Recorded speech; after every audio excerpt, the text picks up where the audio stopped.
Well, hello everyone. Last week we looked at rock and hip hop. The week before we looked at jazz. Well, this week we're going to look at Steven Spielberg.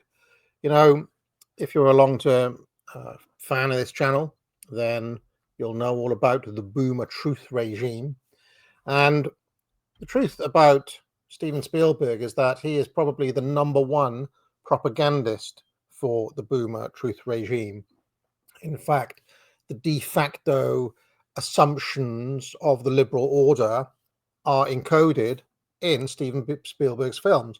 His films really should be seen almost like a kind of, a mass exercise in telling people how they should think and feel. The truth about Steven Spielberg is that all of his films have this kind of soft boomer liberalism with a sentimental, slightly mawkish feel to them. But underneath that, the values are the boomer values, which we're going to have a look at in a moment in due course in this video. So strap in, ladies and gentlemen, because this one's going to be another interesting exploration. Just before we get going, pick up the trivium today: logic, rhetoric, and of course writing.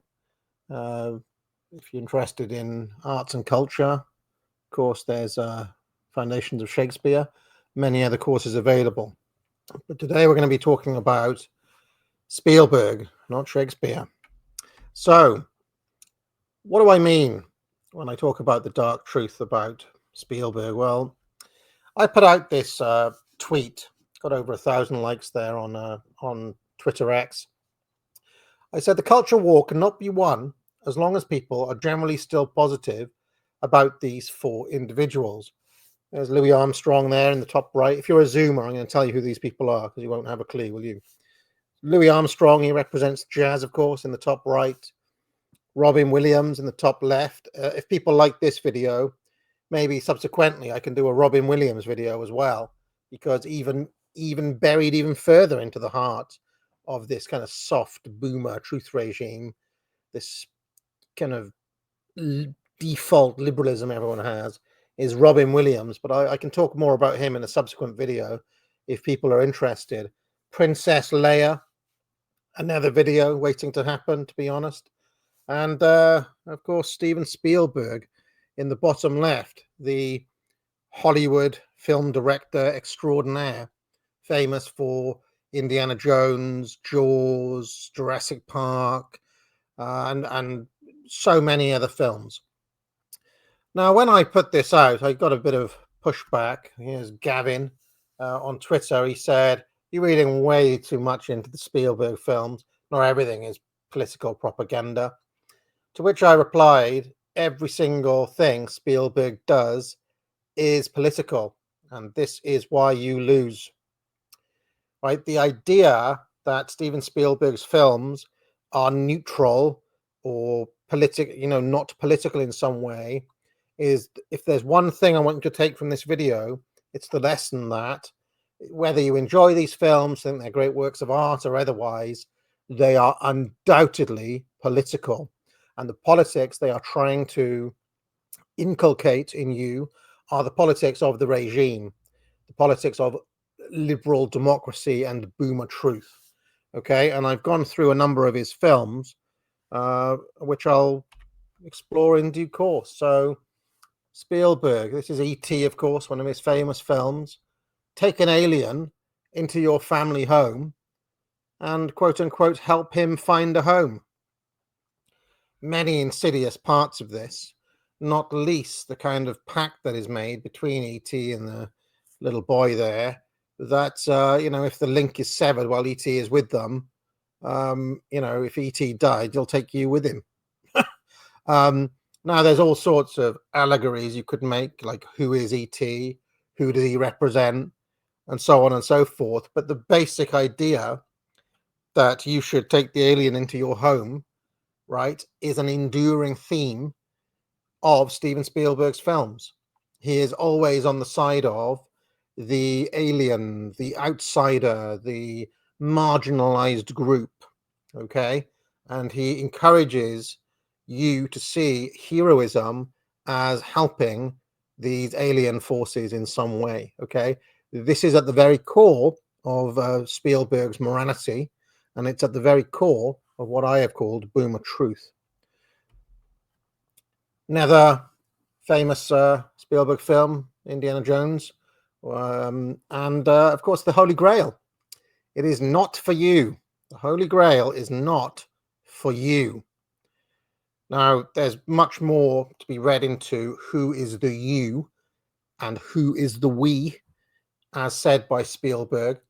I was interested. I was kind of curious that the Holy Grail would actually make it into a Spielberg movie. And if you didn't know, the Indiana Jones films were written by, or at least the concept, the story.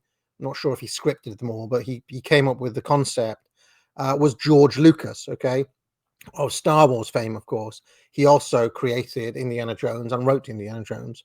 And I was really interested to, as I was researching for this video, to discover that Steven Spielberg didn't want the Holy Grail in the movie. He was like, it's a little bit too esoteric, isn't it, George? You know, too esoteric. He wanted something else there, but George Lucas actually insisted. And there was numerous drafts and rewrites, and Spielberg brought in other writers, but for whatever reason, Lucas dug his heels in on this and gave the Grail kind of healing properties, which for some reason gave kind of Spielberg, you know, I don't know, they came to some sort of agreement.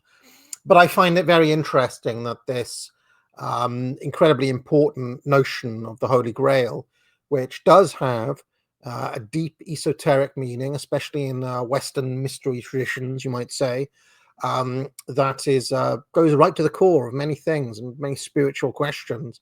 But he is outright saying here, it's not for you. Okay, if you read, you know, there's a kind of, if you decode the esoteric Spielberg, right? He's saying the Holy Grail is not for you, right? Anyway, let's continue. Here's Jaws. What? Come on, you know, people have been saying he's so miserable, a bit like Peter Hitchens these days. What's so wrong about Jaws? One of the great movies, right? Literally, give your life for a liberal out-of-towner from New York. Okay, the true notion of heroism in this movie is sacrificing yourself for the out-of-towner, right? And if you think that these things aren't there, you're not reading Steven Spielberg in the right way. Sometimes it's esoterically coded, other times it's really explicit and in your face, as we'll see. Okay, but you know, it's there. What about this one? The Color Purple. I was made to read that in school, of course, as so many other people were. Alice Walker. Your country was oppressive and abusive, but then, through strength and empowerment, it was liberated by Whoopi Goldberg. And again, if you think that's not there, it is. Go and watch Color Purple again. Now, these days, it would be called woke, wouldn't it? Right? All this sort of thing would be called woke. But you see, the truth is that woke was bad because it was aggressive. It was in your face. It was actively trying to force you to mouth their mantras and so on. There was an element of compelled speech and of chastisement and punishment about woke. Whereas Spielberg was always a lot more seductive and manipulative. Okay, he played on your emotions. It was seduction into a kind of worldview that you know, gives you Whoopi Goldberg as this kind of towering figure. You know, we'll carry on. Men have to sacrifice their career, their sense of mission, and perhaps even their higher purpose to play with their kids. Now, this could be a little bit harsh on Hook, to be honest, as a father myself, but there is something, there's always some little agenda at play with Spielberg, okay? And if you go and watch Hook again, think of it from the point of view of the independent masculine, right? The solar masculine, if you want. And, you know, just watch the film again and think about it in these terms. Hook was a flop, of course, but still, I wanted to shoehorn Robin Williams in to set up for a future video, to be honest. Okay, what about this one? Amistad. Do you remember the fuss made about this one in 1997? White people were terrible slave owners, especially Southern types, but that's okay because, of course, liberals, and the unconquerable spirit and the noble dignity of black guys. Okay, now you can see that most of these things, if they were presented in the aggressive woke manner today, would they'd cultivate a kind of backlash, what they call in the culture wars. This would provoke a backlash today. But Spielberg was able to do it in such a way where he actually kind of, anybody who went and watched that film, he kind of brought them on side. He got in underneath the mind, as Bowden would say. And so this makes Spielberg an effective propagandist, okay?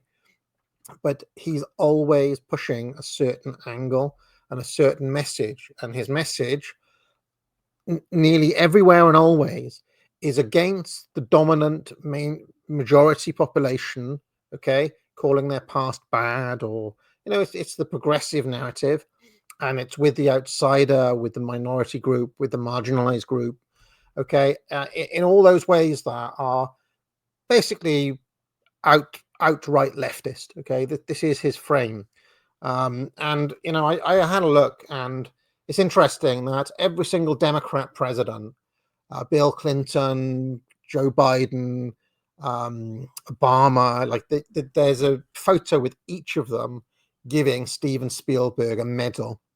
And if you have a look, he is a massive Democrat donor, and he has the basic politics of a liberal Democrat in America, is what his politics are. But still, I find people who would hate his politics, leap to his defense because they love these movies.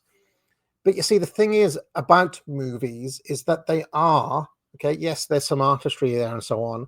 But when we're talking about Hollywood films like this, there's a huge part of them that is propaganda, okay? There's a huge number of people who, okay, maybe were prepared to go along with narratives that they wouldn't have otherwise, because a film like this played on their emotions, okay? It got to them in a non-intellectual way. Even though war is brutal, harrowing, and will leave you with PTSD, it's definitely worth it if the enemy is the evil Germans. Obviously, I've picked Saving Private Ryan for this, but I mean, this is an ongoing theme in basically all of Spielberg's films. I mean, an interesting exercise would be to do a kind of count of the number of evil Germans who have their heads blown off during the course of these movies. I mean, to say that is a reoccurring trope in Spielberg is an understatement. And of course, this is the very heart of the boomer truth regime, where the ultimate evil, of course, is the mid-century German, and the ultimate good is individual self-expression. So you have the always Churchill, where the soldiers that you see or whatnot, they are the permanent Churchill, and then you get the permanent John Lennon side, which is on the social front. Even though it is almost impossible to create community in the desolate isolation of the modern hellscape, I'm going to pretend that it is possible, right? So if this is The Terminal, if you're not familiar with this movie, where, I mean, imagine the notion that you could create human bonds and community in a bloody airport, the most transitional, luminal, modern space imaginable, right? And obviously this is a metaphor for modern society writ large. And it's basically a lie. This film is providing hope, actually, in an area where there is none, and of course it's doing it in a way where you get to pretend that these sorts of things are possible from the comfort of your own home. If you're watching this, on Netflix or whatever, or indeed from the comfort of a cinema chair as you eat nachos and popcorn. What about Munich? Cycles of violent revenge are actually justified if they are done against Israel. I mean, okay, we can grant him this given his background, but it's still a little bit strange that this, generally, uh, a voice that has a, let's say, complicated relationship with war and whatnot. When it comes to this topic, he decides to make a film about, Mossad hunting down the people who carried out the Munich bombings. Just a strange choice of topic for a film, I suppose. But again, it's an interesting one to revisit. In if you watch it, uh, in the light of recent events. What about this one? America was racist and horrible, but then a really boring guy forced it not to be. Hooray! I sat through the turgid running time of Lincoln for my sins, and well, it says everything really. What about his remake of West Side Story? America was always a nation of immigrants, a diverse kaleidoscope of different people from different places. Sure, there's the odd fight or murder, but ultimately, this is what makes us special, and this is why we want to be in America. Want to be in America. We don't want to be America. Da-da-da-da-da-da-da. I was in West Side Story once, believe it or not. I played Chico. Maria. Maria. Tara, not the best actor.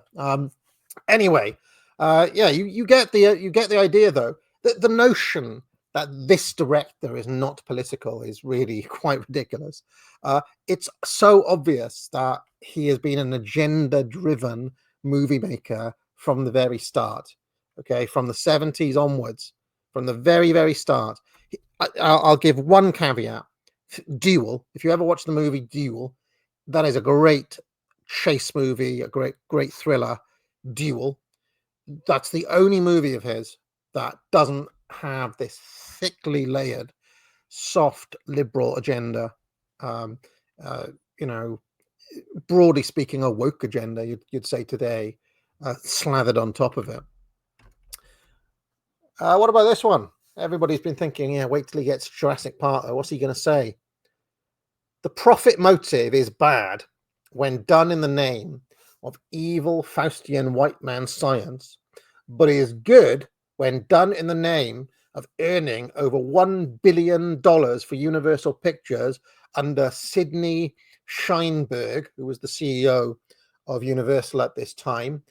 Funny how that company, Universal, keeps on coming up, isn't it? Do you remember Doug Morris from last week? Well, now we've got Sidney Sheinberg. Well, anyway, yeah, and $250 million for me personally, right? That was how much money Spielberg made from Jurassic Park, which is interesting given that the whole thrust of the messaging of the film is, broadly speaking, anti-commercial, right? It's about there's a critique of capitalism, quote unquote, in there, and this again goes to the heart of the duality of the modern liberal Democrats, who are always caught between wanting to kind of keep their leftist anti-capitalist priors, but also making huge amounts of money for themselves, as Spielberg did. Let's not forget, Jurassic Park, those numbers are just for the original film. Jurassic Park has remained a franchise, and they're still making them, I believe. So, yeah, there we go. Spielberg, basically a propagandist, a regime propagandist through and through, the cornerstone, the center, if you want, the beating heart of the Boomer Truth regime. And if we go back to this post I made, the culture war cannot be won as long as you still have a generally positive view of these four individuals. Spielberg's definitely one of them, okay? He personally is probably responsible for inculcating more people into a liberal worldview than any individual ever to live. Right? I mean, if you think about the total number of people who watched his movies and who then developed their, because let's not forget, okay, let's go back to Vilfredo Pareto 101, or Jonathan Haidt, if you want, okay? The intuition, the feeling comes first and the reasoning follows. Okay. Why am I saying this? I watched these films myself in the 80s and the 90s. I remember watching Amistad with tears in my eyes. The feeling comes first. Then you reason yourself back into a position to justify the feeling. Okay? This is how they get you. This is how Spielberg got you. Okay?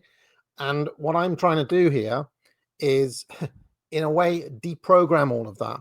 There are so many people who say, well, I'm based on red pill and so on and so forth, or they just because I vote this way, or I'm a conservative, blah, blah, blah, who then will still absolutely leap to the defense of somebody like Spielberg and come up with all sorts of copes to try to defend these films, because they give them a warm glow of nostalgia, because, you know, it's memories, because it's something that made them feel good at a particular time, right? So they are doing it. They are working backwards from the feeling to the reasoning.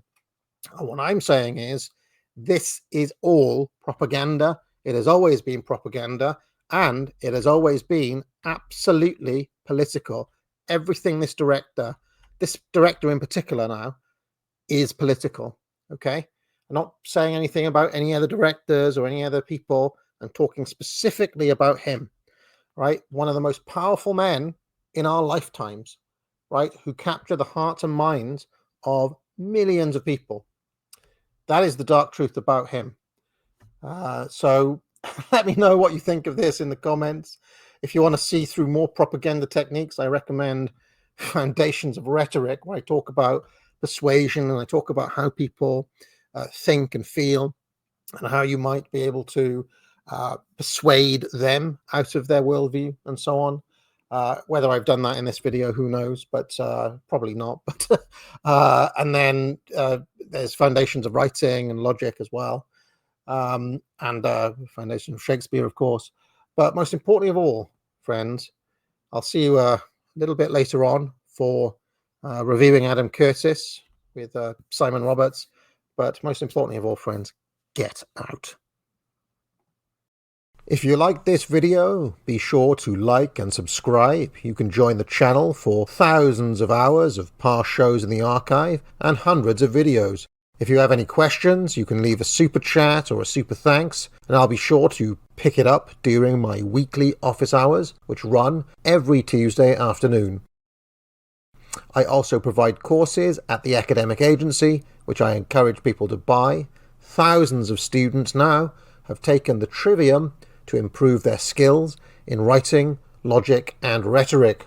Just 3 of many courses available. Buy it now. But most importantly of all, friends, get out.